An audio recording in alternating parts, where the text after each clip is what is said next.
Thank you so much. First of all, I'd like to thank the organizers for having me here today, and for all of you for so patiently sitting here all day and participating in the conversations. It's been amazing to see how lively the debate has been. I want to acknowledge that we're on the territories of the Mississaugas of New Credit, lands that have been lived on by the Six Nations and the Algonquin people also. Particularly, I want to thank Wanda for sharing stories with us today, of reminding us of the many deaths that are happening just in this country and in this city. Both Sakura and I were at Bella's memorial just a few years ago. I'm sorry, just about a few months ago now. And it's a reminder of how long that story has been, and it's coming forward. I'm going to speak about solidarity from the place we are in.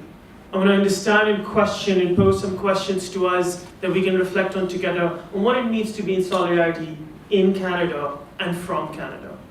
So when I speak about what does it mean to be solidarity in Canada, I want to speak to the people here as migrants, as refugees, as displaced people, as people who left their home countries. Likely many of you left Iran as political refugees, as people who could not live there, okay? And then we arrived here in search of dignity, of justice, of safety, of economic prosperity. But in doing so, we have entered a settler colonial state.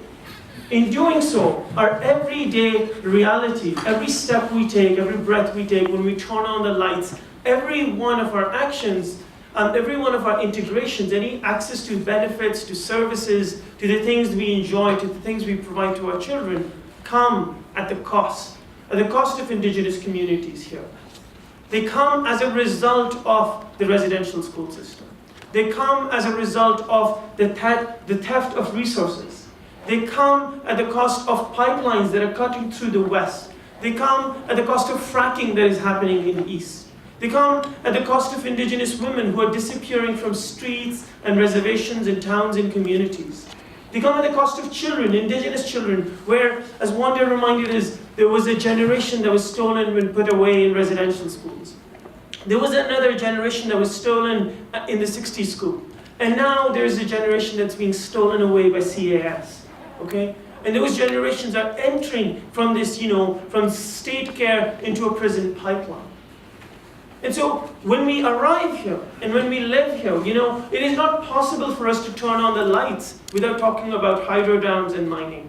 And where is those happening? It's not possible for us to go into schooling system, to access healthcare, without talking about the displacement of these communities. So what does it mean to be in solidarity from Canada? Okay? So that's the first question I want to pose here. The second question I want to ask is, what does it mean to be solidarity from here with Iran? So we know that for Canada, the question of Iran and Israel are intrinsically tied, right? Someone asked in the previous panel why it is that Israel keeps coming up. Just last week, Stephen Harper, the Canadian Prime Minister, was in Israel. And in the Knesset, he made a 45-minute speech. And he mentioned two countries. Afghanistan, where he thanked Israel for providing the weapons the Canadians are using in Afghanistan.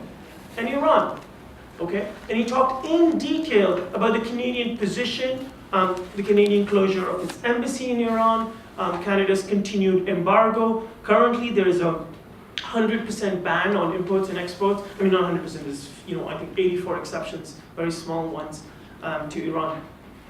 And so, in a lot of cases, when we see the Iranian diaspora and the Iranian community talking about solidarity with Iran, it happens with a hearkening to the Canadian state. It's asking the Canadian state to take particular forms of action. Okay.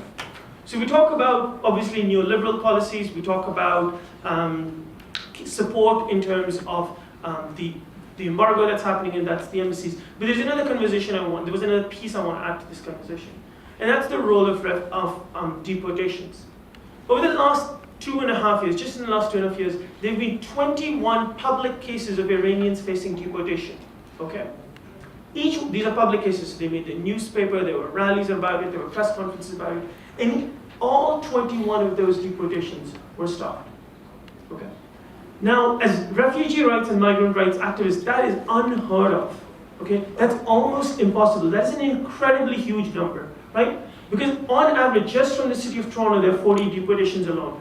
right? Most cases that we go publicly to talk about to stop the deportation, we fail. Okay, I can say this here. But for a very particular set of reasons, Canada is positioning itself as the place which is the savior of the Iranians, right? Particularly LGBTQ communities, particularly women. Now, I'll give you an example. In the summer of 2011, myself and a number of people known as Illegal Toronto and others, queer rights organizations, Ryan's here, he was part of it, we organized around a case for a young man named Alvaro Orozco, Nicaraguan refugee who is facing deportation. So a petition was signed, 6,000 people signed this petition, okay? Now a few months later, Jason Kenney, right, Jason Kenney, then Minister for Immigration, current Minister of Jobs and Employment, went and sent an email to all 6,000 of those people, okay? What did he talk about? This is the man who has overseen 81,000 deportations, okay? And he sent this email to these 6,000 people talking about how great the country's record is on immigration and refugees, particularly citing Canada's support for queer refugees from Iran, okay? Why? Because it feeds into a particular Islamophobia.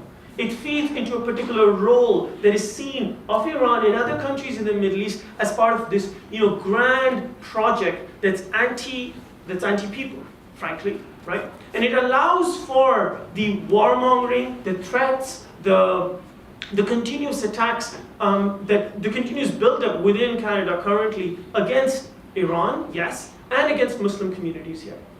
And that, more often than not, in these cases of where refugee determination is being talked about, we see that particular thing actually being pushed forward, right, by Iranian diaspora activists.